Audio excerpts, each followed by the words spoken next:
தமிழ் மாதம் ஆவணி 6, ஆங்கிலம் ஆகஸ்ட் 22, ஞாயிற்றுக்கிழமை. திதி பௌர்ணமி, மாலை 6:17 வரை, அதன்பின் பிரதமை.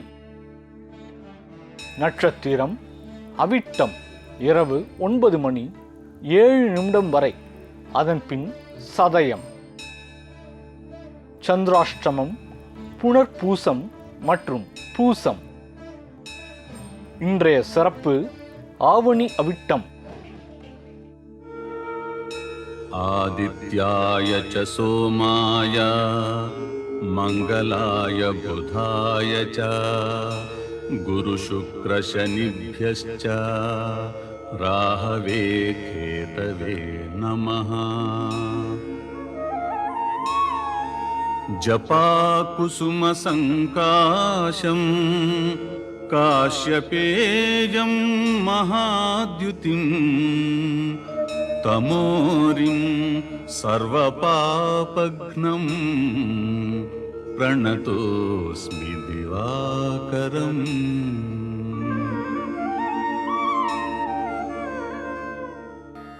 ஓம் அஸ்வத்வஜாய வித்மஹே பாசஹஸ்தாய தீமஹி தன்னோ சூர்யः பிரச்சோதயாத்.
ஆன்மீக உலகுக்கு பெரும் சேவையாற்றி வரும் நமது ஜெயா டிவி இன்று 23ஆம் ஆண்டில் அடியெடுத்து வைக்கிறது.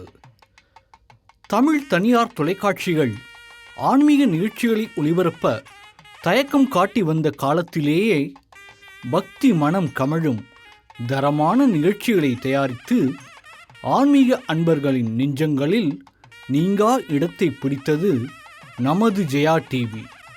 கடந்த 23 ஆண்டுகளாக தமிழகத்திலும் இந்தியாவின் பிற மாநிலங்களிலும் புகழ்பெற்ற பல கோவில்களை படப்பதிவு செய்து தினந்தோறும் ஒளிபரப்பி நேயர்களை பக்தி பரவசத்தில் ஆழ்த்தி வருகிறது ஜெயா டிவி.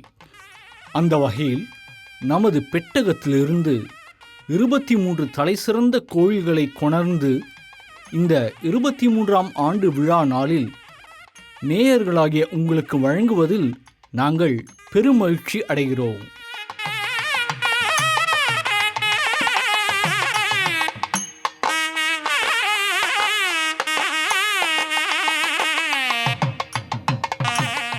இன்றைய அருள் நேரம் நிகழ்ச்சியில் முதலாவது கோவிலாக நாம் தரிசித்துக் கொண்டிருப்பது புதுச்சேரியில் அமைந்திருக்கும் அருள்மிகு மணக்குள விநாயகர் திருக்கோவில். புதுச்சேரிக்கு பெருமை சேர்க்கும் ஆன்மீக தலங்களில் முதன்மையானது அருள்மிகு மணக்குள விநாயகர் திருக்கோவில்.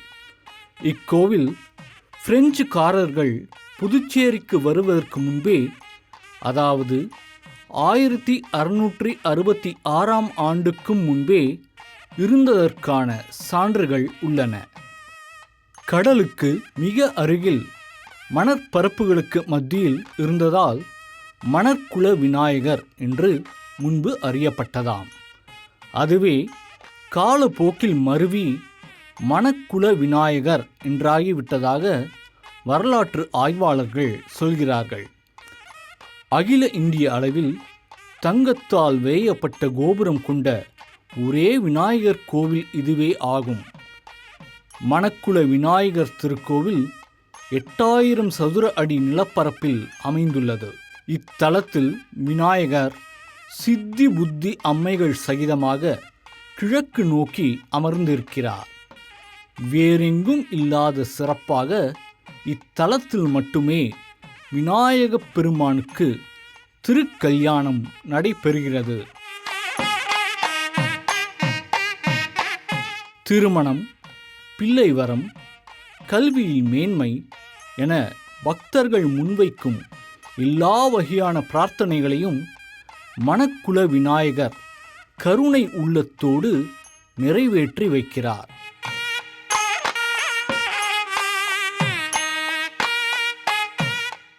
புதுச்சேரியில் இருந்து வெளியூர் செல்லும் உள்ளூர்வாசிகள் தங்கள் பயணம் இனிதே அமைய மணக்குள விநாயகரை வழிபட்டு செல்வதை வழக்கமாக கொண்டுள்ளனர்.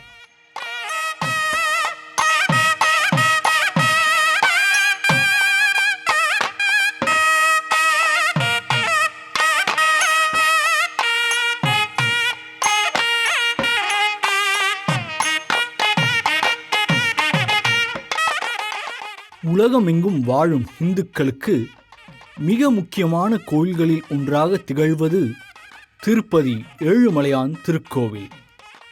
இத்திருக்கோவில் ஆழ்வார்களால் மங்களாசாசனம் செய்யப்பட்ட 108 திவ்ய தேசங்களில் ஒன்றாக திகழ்கிறது.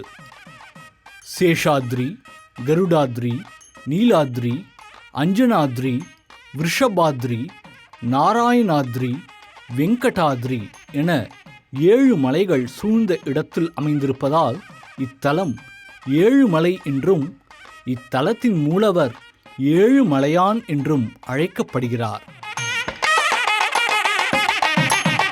திருமலையில் வெங்கடாஜலபதி வாசம் செய்யும் நிலையில் கீழ்த்திருப்பதியில் திருச்சானூர் என்னும் தலத்தில் பத்மாவதி தாயார் வாசம் செய்கிறார். தாயாரை தரிசனம் செய்துவிட்டுதான் மலையேறி சென்று ஏழுமலையானை தரிசிக்க வேண்டும் என்பது ஐதீகம்.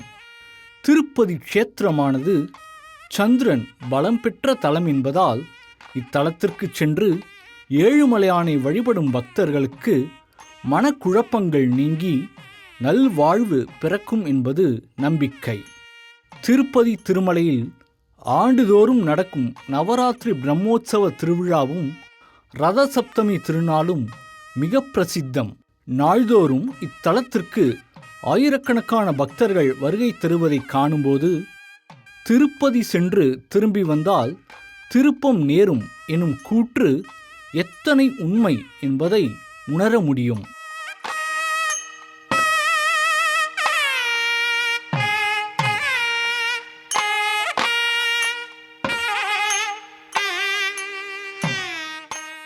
இன்றைய சிறப்பு அருள் நேரம் நிகழ்ச்சியில் நாம் தற்போது தரிசித்துக் கொண்டிருப்பது ஸ்ரீரங்கம் ரங்கநாதர் திருக்கோவில். திருமாலின் 108 திவ்ய தேசங்களில் முதல் திவ்ய தேசம் என்னும் பெருமையுடையது ஸ்ரீரங்கம் ரங்கநாதர் திருக்கோவில்.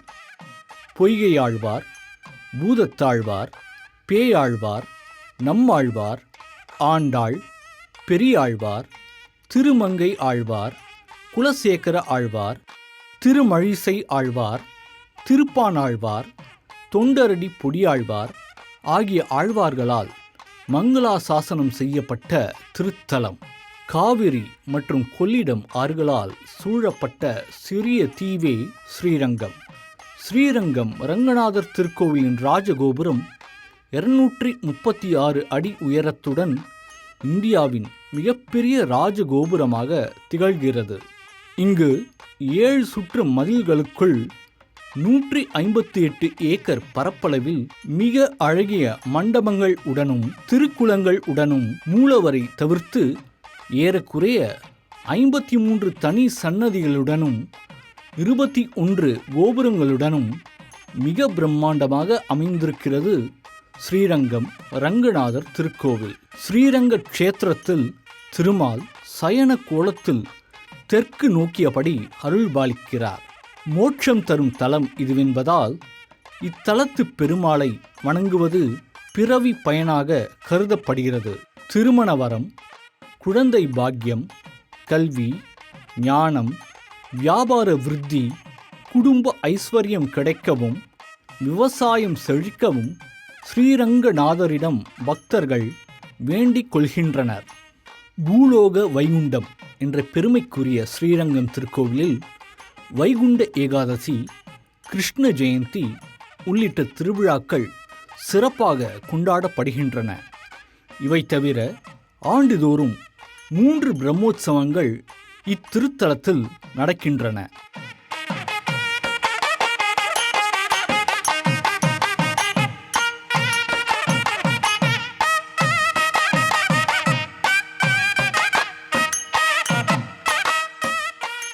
சிவபெருமானின் பஞ்சபூத தலங்களில் அக்னி தலமாக திகழும் திருத்தலம் திருவண்ணாமலை.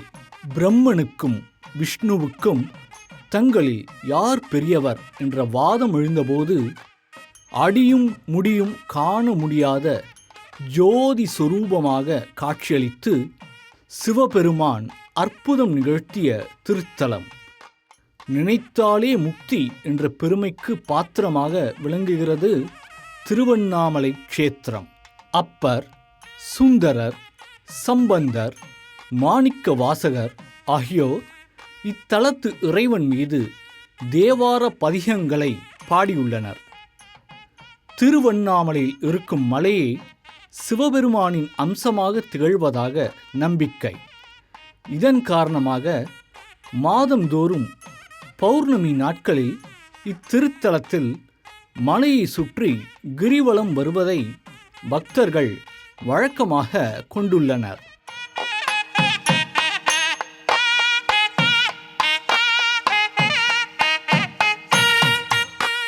முருகப்பெருமானின் 6 படை வீடுகளில் 2ஆம் படை வீடாக திகழ்வது திருச்செந்தூர் சுப்பிரமணிய சுவாமி திருக்கோவில்.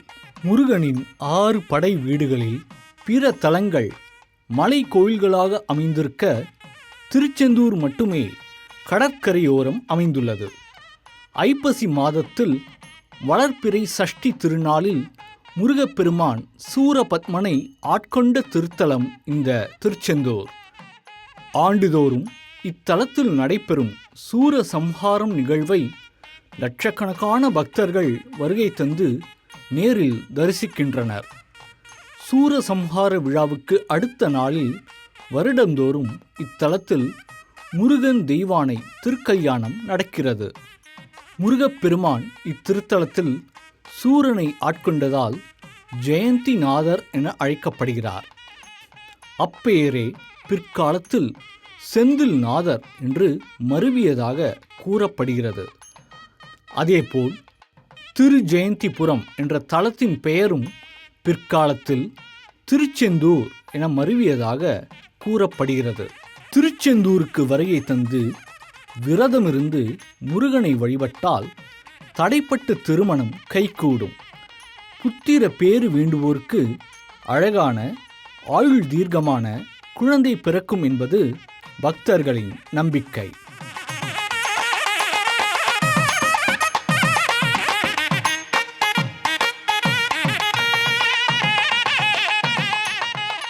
அருள் நேரம் நிகழ்ச்சியில் தற்போது நாம் தரிசித்துக் கொண்டிருப்பது ஸ்ரீவில்லிபுத்தூர் வடபத்ரசாயி ஆண்டாள் திருக்கோவில். திருமாலின் 108 திவ்ய தேசங்களில் இத்தலம் 90வது திவ்ய தேசமாக விளங்குகிறது. ஆண்டாள் தாயார் அவதரித்த புண்ணிய தலம் ஸ்ரீவில்லிபுத்தூர். ஆண்டாள், வடபத்ரசாயி எனும் ரங்கமன்னார் மற்றும் கருடாழ்வார் ஒரே ஸ்தானத்தில் காட்சியளிப்பது இத்தலத்தின் சிறப்பு. ஸ்ரீவில்லிபுத்தூர் திருத்தலத்தின் கோபுரமே தமிழ்நாடு அரசின் சின்னமாக திகழ்கிறது. இத்தலத்தில் உற்சவர் பேண்ட் சட்டை அணிந்த கோலத்தில் காட்சி தருவது தனி சிறப்பு. ஆண்டாளுக்கு சூடி கொடுத்த நாச்சியார் என்ற சிறப்பு பெயர் இத்தலத்திலேயே கிடைக்கப்பெற்றது. இத்திருக்கோவிலானது பொது ஆண்டு 1536 பாண்டிய மன்னர்களாலும் சோழ மன்னர்களாலும் விரிவுபடுத்தி கட்டப்பட்டுள்ளது. திருமண வரம், குழந்தை பாக்கியம், வியாபார விருத்தி உள்ளிட்ட கோரிக்கைகளை முன்வைத்து இத்தலத்தில் பக்தர்கள் வேண்டிக் கொள்கின்றனர்.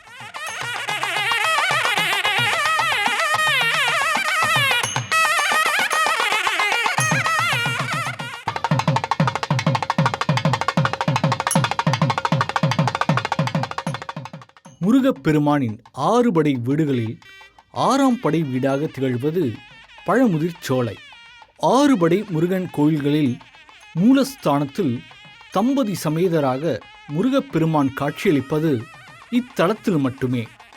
சுட்ட பழம் வேண்டுமா, சுடாத பழம் வேண்டுமா என்று ஔவையாரிடம் முருகப்பெருமான் திருவிளையாடல் நிகழ்த்திய திருத்தலம் இந்த பழமுதிர்ச்சோலை. இத்திருத்தலத்தில் தல விருட்சமாக நாவல் மரம் விளங்குகிறது. பொதுவாக நாவல் மரத்தில் பழங்கள் ஆடி ஆவணி மாதங்களிலேயே அதிகம் பழுக்கும். ஆனால் இங்கு முருகனுக்கு உகந்த சஷ்டி மாதமான ஐப்பசி மாதத்தில் நாவல் மரங்களில் பழங்கள் பழுக்கின்றன. இது வேறெங்கும் காண முடியாத அதிசயமாகும். ஆரம்ப காலத்தில் இத்தலத்தில் வேலை மட்டுமே வழிபட்டு வந்தனர். பிற்காலத்தில் முருகப்பெருமான் வள்ளி தெய்வானையுடன் ஒரே பீடத்தில் நின்ற கோலத்தில் இருப்பது போன்ற சிலை வடிக்கப்பட்டு பிரதிஷ்டை செய்யப்பட்டது.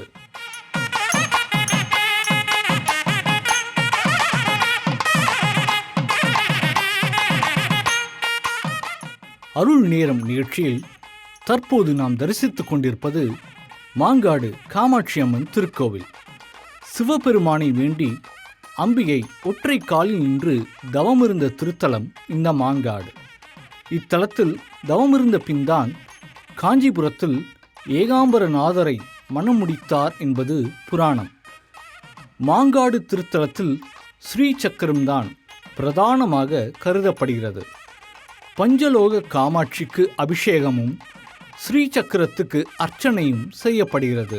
ஒரு காலத்தில் மாமரங்கள் நிறைந்த காடாக இருந்ததால் இவ்வூர் மாங்காடு என பெயர் பெற்றதாக அறிய முடிகிறது. இக்கோவிலில் இருந்து சிறிது தூரத்தில் வெள்ளீஸ்வரர் கோவில் அமைந்துள்ளது. காஞ்சிபுரத்தைப் போலவே மாங்காட்டிலும் காமாட்சிக்கே முக்கியத்துவம் என்பதால் வெள்ளீஸ்வரர் கோவிலில் அம்பாள் இல்லை.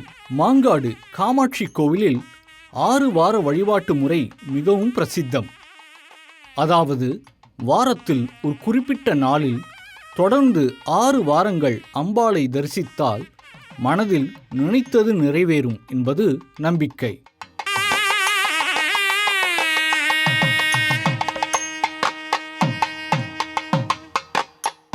சென்னை மாநகரின் முக்கிய அடையாளங்களில் ஒன்றாக திகழும் மயிலாப்பூர் கபாலீஸ்வரர் திருக்கோவிலேயே தற்போது நாம் தரிசித்துக் கொண்டிருக்கிறோம். இத்தலத்தில் சிவபெருமான் சுயம்பு மூர்த்தியாக இருந்து அருள்பாலிக்கிறார். சிவபெருமானின் தேவார பாடல் பெற்ற 274 கோயில்களில் இத்தலம் 257வது திருக்கோவிலாகும். இத்தலத்து இறைவன் மேற்கு நோக்கி காட்சியளிப்பது தனி சிறப்பு. அம்பிகை மயில் உருவம் கொண்டு சிவபெருமானை பூஜித்த திருத்தலம். பிரம்மதேவன் சிவபெருமானை வழிபட்டு இருமாப்பால் இழந்த தன் படைக்கும் ஆற்றலை திரும்பப் பெற்ற திருத்தலம். சுக்கிரன் இத்தலத்து இறைவனை பூஜித்ததால் சுக்கிரபுரி என்ற பெயரும் இத்திருத்தலத்திற்கு உண்டு. 63 நாயன்மார்களில் ஒருவரான வாயிலார் தோன்றிய திருத்தலம். 12 ஆழ்வார்களில் ஒருவரான பேயாழ்வார் அவதாரம் எடுத்த திருத்தலம். இத்திருத்தலத்தில் பங்குனியில் 63 விழா மிக விமர்சையாக நடைபெறும். அப்போது நாயன்மார்கள் வீதி உலா செல்வதை பல நூற்றுக்கணக்கான பக்தர்கள் தரிசனம் செய்வது வழக்கம். இத்தலத்தில் சிவபெருமானை வேண்டினால் மனப்பிணியும், அம்பாளை வேண்டினால் உடல் பிணியும் நீங்கும்.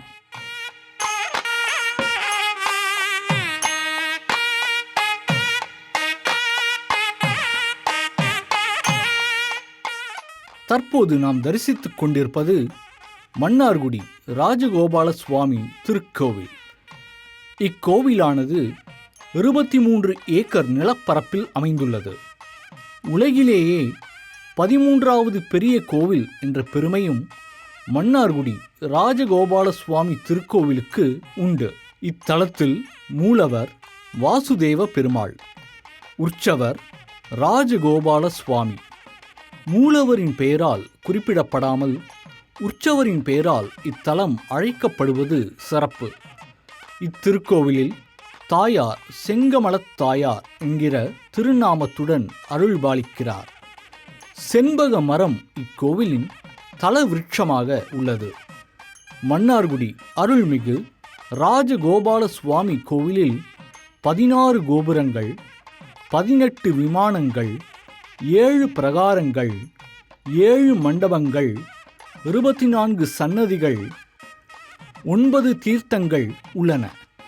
பொதுவாக கோவில் ராஜகோபுரத்தில் எல்லா நிலைகளிலும் சுதை சிற்பங்கள் இருக்கும்.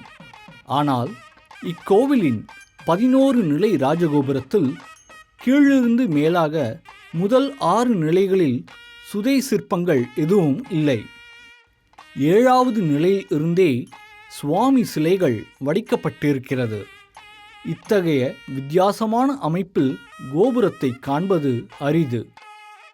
மன்னார்குடி க்ஷேத்திரத்தை தக்ஷிண துவாரகை என்று அழைக்கின்றனர். மன்னார்குடி ஸ்ரீ ராஜகோபால சுவாமி திருக்கோயில் இருந்து சற்று தூரத்தில் ஹரித்ரா நதி என்னும் பெயரில் தெப்பக்குளம் ஒன்றுள்ளது. இது 1158 அடி நீளமும் 837 அடி அகலமும் கொண்டுள்ளது. இத்தெப்பக்குளமானது இந்தியாவிலேயே பெரியது என்பது குறிப்பிடத்தக்கது.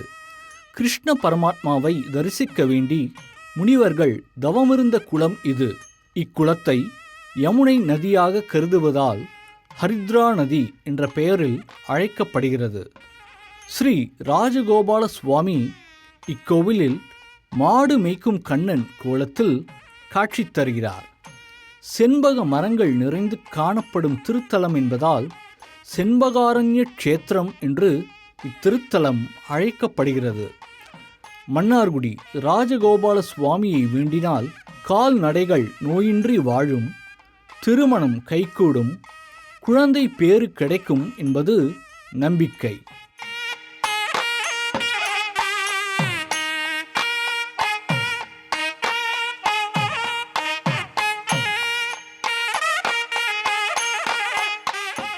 அருள் நேரம் நிகழ்ச்சியில் தற்போது நாம் திருச்செங்கோடு அர்த்தநாரீஸ்வரர் திருக்கோவிலையே தரிசித்துக் கொண்டிருக்கிறோம்.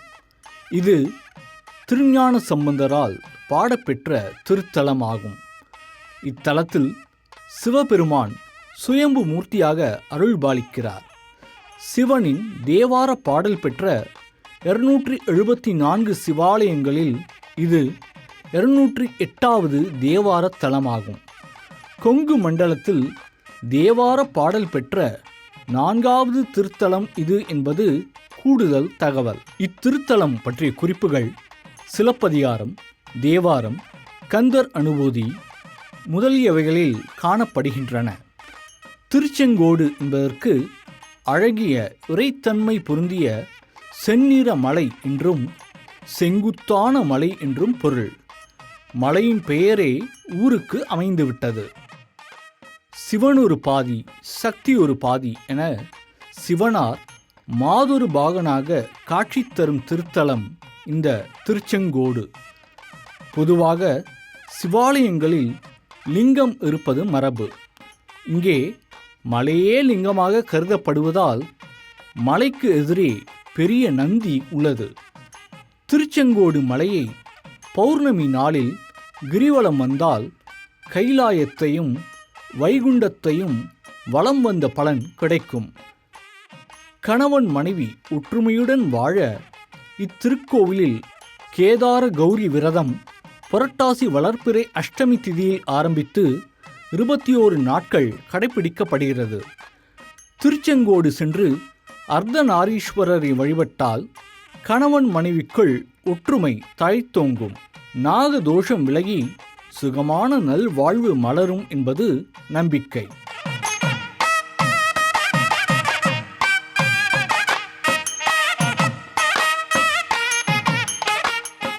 முருகப்பெருமானின் 6 படை வீடுகளில் 5வது திருத்தலமான திருத்தணி முருகன் கோவிலேயே தற்போது அருள் நேரம் நிகழ்ச்சியில் நாம் தரிசித்துக் கொண்டிருக்கிறோம். முருகப்பெருமான் திருச்செந்தூரில் சூரனை சம்ஹாரம் செய்த பிறகு கோபம் தணிந்து இத்தலத்தில் தங்கியதால் திருத்தணிகை மலை என்ற பெயர் உருவானது. இப்பெயரே பிற்காலத்தில் திருத்தணி என்று மருவியதாக கூறப்படுகிறது. திருத்தணிக்கு குன்றுதோர் ஆடல் என்ற புராண பெயரும் உண்டு. திருப்புகழிலும் திருமுருகாற்று படையிலும் இத்தலம் குறித்து பாடப்பட்டுள்ளது. வருடத்தின் நாட்களை குறிக்கும் விதமாக 365 படிகள் இக்கோவிலில் அமைந்துள்ளது. திருச்செந்தூரில் சூரபத்மனிடம் போர் புரிந்ததால் முருகப்பெருமான் நெஞ்சில் காயம் ஏற்பட்டதாகவும் அப்போது ஏற்பட்ட பள்ளம் இத்தலத்து மூலவர் நெஞ்சில் இன்றளவும் இருப்பதாகவும் கூறுகிறார்கள். 1,00,000 ருத்ராட்சங்களால் ஆன ருத்ராட்ச மண்டபமே இங்கு உற்சவர் சன்னதியாக உள்ளது. சூரனை வதம் செய்துவிட்டு கோபம் தணிந்த இடம் இதுவென்பதால் இங்கு முருகப்பெருமான் சாந்த சொரூபனாக காட்சி தருகிறார். தெய்வேந்திரன் ஐராவதம் என்னும் தன் யானையை தெய்வானைக்கு திருமண பரிசாக அளித்த திருத்தலம் இந்த திருத்தணி. இங்கு மூலஸ்தானத்தில் மயிலுக்கு பதிலாக யானை இருக்கிறது. இத்தலத்தில் முருகப்பெருமான் யானை வாகனனாக அருள்பாலிக்கிறார்.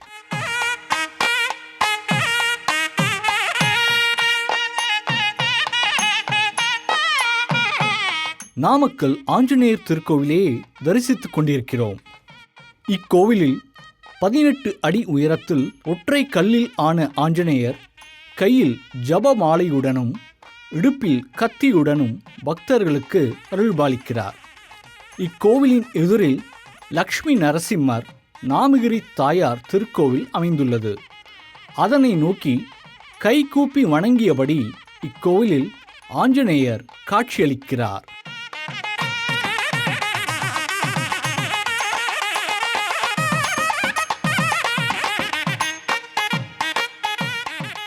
திருவள்ளூர் வீரராகவ பெருமாள் கோவிலையே தற்போது நாம் அருள் நேரம் நிகழ்ச்சியில் தரிசித்துக் கொண்டிருக்கிறோம். தொண்டை மண்டலத்தில் அமைந்திருக்கும் மிக முக்கியமான திவ்ய தேசம் இதுவாகும். இத்தலத்து தீர்த்தம் கங்கை நதியை விட புனிதமானதாக கருதப்படுகிறது. இதில் நீராடினால் மனதால் நினைக்கும் பாவம் கூட தீர்ந்துவிடும் என்பது நம்பிக்கை. இத்தலத்தில் மூலவருக்கு சந்தன தைலத்தில் மட்டுமே திருமஞ்சனம் செய்யப்படுகிறது. 3 அமாவாசைகள் தொடர்ந்து இத்தலத்திற்கு வந்து பெருமாளை வேண்டினால் வயிற்று வலி, கை கால் வலி மற்றும் இன்ன பிற தீரா நோய்களும் தீரும் என்பது நம்பிக்கை.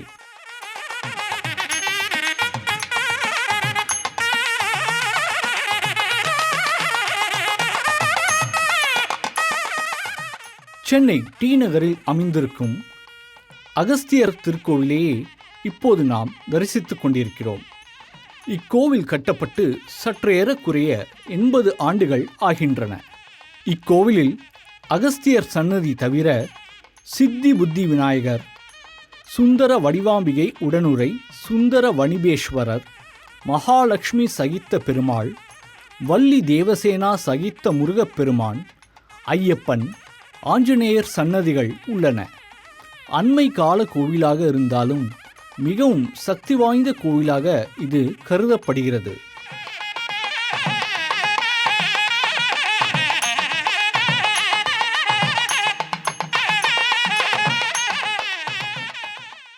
தற்போது நாம் மயிலாடுதுறை மாவட்டம் வைத்தீஸ்வரன் கோவிலில் அமைந்திருக்கும் புகழ்பெற்ற வைத்தியநாத சுவாமி திருக்கோவிலையே பார்த்து கொண்டிருக்கிறோம். அங்காரகன் என அழைக்கப்படும் செவ்வாய் பகவான் சிவபெருமானை வழிபட்டு சரும நோயிலிருந்து விடுபட்ட தலம். இத்தலத்தில் வைத்தியநாத சுவாமியையும் அம்பாள் தையல் நாயகியையும் வழிபட்டால் அனைத்து விதமான நோய்களில் இருந்தும் விடுபடலாம் என்பது நம்பிக்கை. இத்தலத்து இறைவன் சுயம்பு மூர்த்தியாக அருள்பாலிக்கிறார்.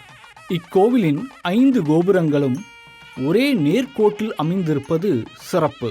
இத்தலத்தில் உள்ள மரகத லிங்கம் மிக சிறப்பு வாய்ந்ததாகும். இக்கோவிலில் நவக்கிரகங்கள் வரிசையாக நேர்கோட்டில் அமைந்திருப்பது தனி சிறப்பு. தேவார பாடல் பெற்ற 274 தலங்களில் 16வது தலம் இந்த வைத்தீஸ்வரன் கோவில். இத்தலத்தில் உள்ள சித்தாமிர்த தீர்த்தத்தில் நீராடினால் பிணிகள் நீங்கும் என்பது நம்பிக்கை. இத்தலம் மிக சிறந்த செவ்வாய் பரிகார தலமாக விளங்குகிறது.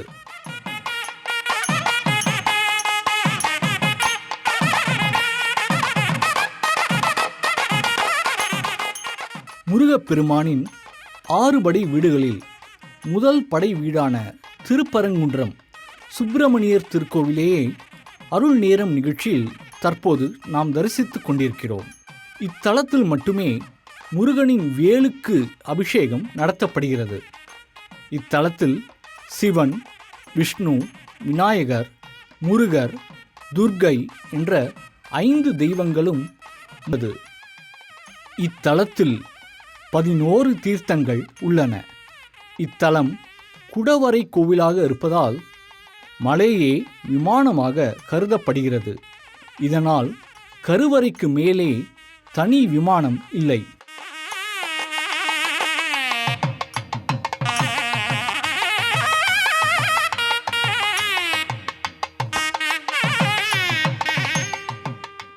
சென்னை பெசன்ட் நகரில் கடற்கரையோரம் அமைந்திருக்கும் புகழ்பெற்ற அஷ்டலட்சுமி திருக்கோவிலையே தற்போது நாம் தரிசித்துக் கொண்டிருக்கிறோம். இக்கோவில் கோபுரம் ஓம்கார வடிவத்தில் அஷ்டாங்க விமானமாக அமைந்துள்ளது. தஞ்சை பெரிய கோவிலைப் போலவே கோவிலின் நிழல் பூமியில் படாத வண்ணம் இக்கோவில் கட்டப்பட்டுள்ளது. இக்கோவிலில் அஷ்டலட்சுமிக்கு, அதாவது 8 வடிவிலான லட்சுமிகளுக்கும் தனித்தனி சன்னதிகள் இருப்பது சிறப்பு. பெருமாள் நின்றிருக்கும் நிலையிலான கல்யாண திருக்கோலத்தில் சேவை சாதிக்கிறார். 6 கால பூஜை நடப்பது இக்கோவிலின் சிறப்பம்சம். இவ்வாலயத்தில் நெய் விளக்குகள் மட்டுமே ஏற்றப்படுகின்றன. இக்கோவில் கடற்கரை ஓரத்தில் அமைந்திருப்பதால் சுற்றுலா பயணிகள் பெருமளவில் இக்கோவிலுக்கு வருகின்றனர்.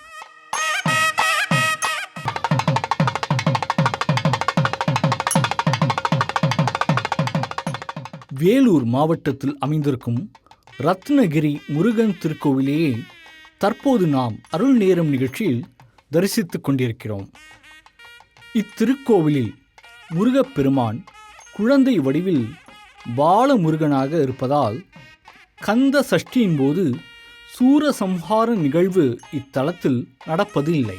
இங்கு குழந்தை வடிவில் அருள்பாலிக்கும் முருகனுக்கு அர்த்தஜாம பூஜையின் போது பால் நிவேதனமாக படைக்கப்படுகிறது.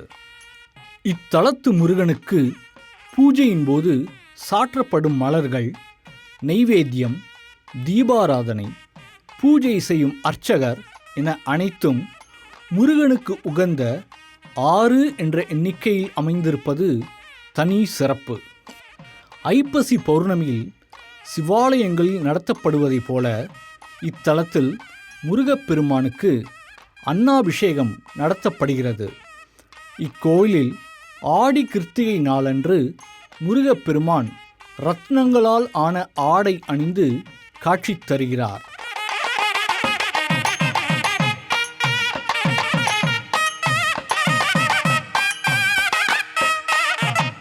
அருள் நேரம் நிகழ்ச்சியில் திருவேற்காடு தேவி கருமாரியம்மன் ஆலயத்தையே தற்போது நாம் தரிசித்துக் கொண்டிருக்கிறோம். இத்தலத்தில் மரத்தால் ஆன சிலை வடிவில் கருமாரியம்மனுக்கு தனி சன்னதி அமைந்துள்ளது. இந்த அம்மனுக்கு மரச்சிலை அம்மன் என்ற பெயரும் உண்டு. இக்கோவிலில் இருக்கும் புற்றை வணங்கினால் நாகதோஷம் இருப்பவர்களுக்கு நிவர்த்தி கிடைக்கும் என்பது நம்பிக்கை. இவ்வாலயத்தில் பிரதோஷ வேளையில் அம்பாளுக்கு குங்கும அர்ச்சனை செய்யப்படுகிறது. திருமண தடை உள்ளவர்கள் இத்தலத்தில் அம்பாளை வேண்டிக் கொண்டால் திருமணம் கைகூடும் என்பது நம்பிக்கை.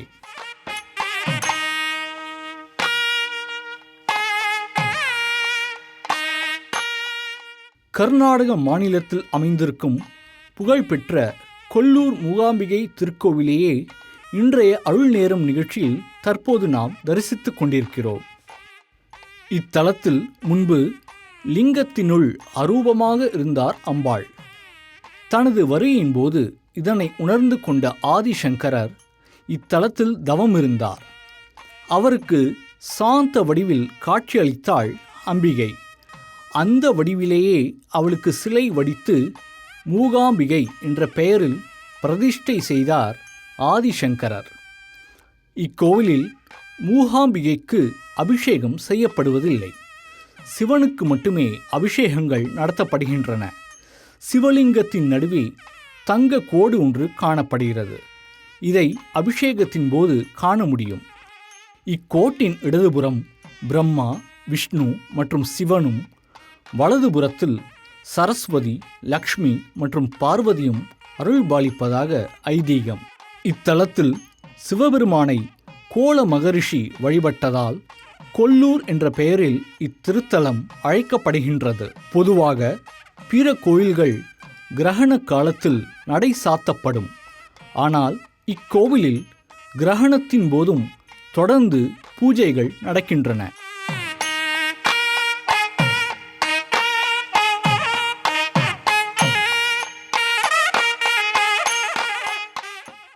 புதுச்சேரி மாநிலத்தில் அமைந்திருக்கும் உலக புகழ்பெற்ற திருநள்ளாறு தர்பாரண்யேஸ்வரர் திருக்கோவிலையே அருள் நேரம் நிகழ்ச்சியில் தற்போது நாம் தரிசித்துக் கொண்டிருக்கிறோம். இது சிவன் கோவிலாக இருந்தாலும் இங்கிருக்கும் சனி பகவான் சன்னதி பிரசித்தி பெற்றதாக விளங்குகிறது. இங்கு தர்பாரண்யேஸ்வரர் சுயம்பு மூர்த்தியாக அருள்பாலிக்கிறார். தர்பையில் முளைத்த சுயம்பு மூர்த்தி என்பதால் சுவாமிக்கு தர்பாரண்யேஸ்வரர் என்று பெயர். இத்தலத்தில் நந்தியும் பலிப்பீடமும் சுவாமிக்கு எதிரே இல்லாமல் சற்று ஒதுங்கியிருப்பதை காண முடியும். இத்தலம் சிவனின் தேவார பாடல் பெற்ற 274 தலங்களில் 115வது திருத்தலமாகும். இத்தலத்தில் தற்போதைய காலத்தில் நலதீர்த்தம், பிரம்ம தீர்த்தம், வாணி தீர்த்தம் என 3 தீர்த்தங்கள் உள்ளன. நல தீர்த்தத்தில் நீராடினால் சனியின் பிடியிலிருந்து விலகலாம். பிரம்ம தீர்த்தத்தில் நீராடினால் சாபங்கள் நீங்கும். வாணி தீர்த்தத்தில் நீராடினால் கல்வி வளம் பெருகும். 2.5 ஆண்டுகளுக்கு ஒரு முறை நடக்கும் சனி பெயர்ச்சி நிகழ்வு இத்தலத்தில் மிகவும் பிரசித்தி பெற்றதாகும். அந்நிகழ்வின் போது ஆயிரக்கணக்கான பக்தர்கள் வருகை தந்து சிவபெருமானையும் அம்பாளையும் சனீஸ்வர பகவானையும் வழிபட்டு செல்கின்றனர்.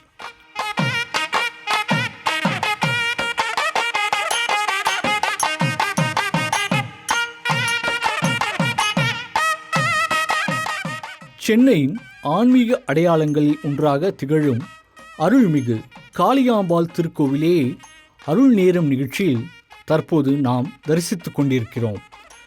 சென்னை பாரிமுனை பகுதியில் குறுகலான தம்புச்செட்டி தெருவில் அமைந்துள்ளது இந்த புராதன கோவில். கடலோரத்தில் இந்த அம்பாள் அமைந்து அருள் பாலிப்பதால் நெய்தல் நில காமாட்சி என்று காளிகாம்பாள் அன்போடு அழைக்கப்படுகிறார். இந்த காளிகாம்பாள் ஆலயம் 3000 ஆண்டுகள் பழமையானது. வழக்கமான ஆக்ரோஷம் இல்லாமல் இத்தலத்தில் காளியானவள் சாந்த சுரூபிணியாக அருள் பாலிக்கிறாள். காளிகாம்பாள் கோவிலுக்கு பக்தர்கள் செல்லும்போது காளிகாம்பாளையும் அவளுக்கு முன்னிருக்கும் ஸ்ரீசக்கரத்தையும் முழு ஈடுபாட்டுடனும் ஸ்ரத்தையுடனும் தரிசிக்க வேண்டும். ஸ்ரீசக்கர தரிசனம் செய்த பலரும் தங்கள் வாழ்வில் மேன்மை அடைந்துள்ளனர்.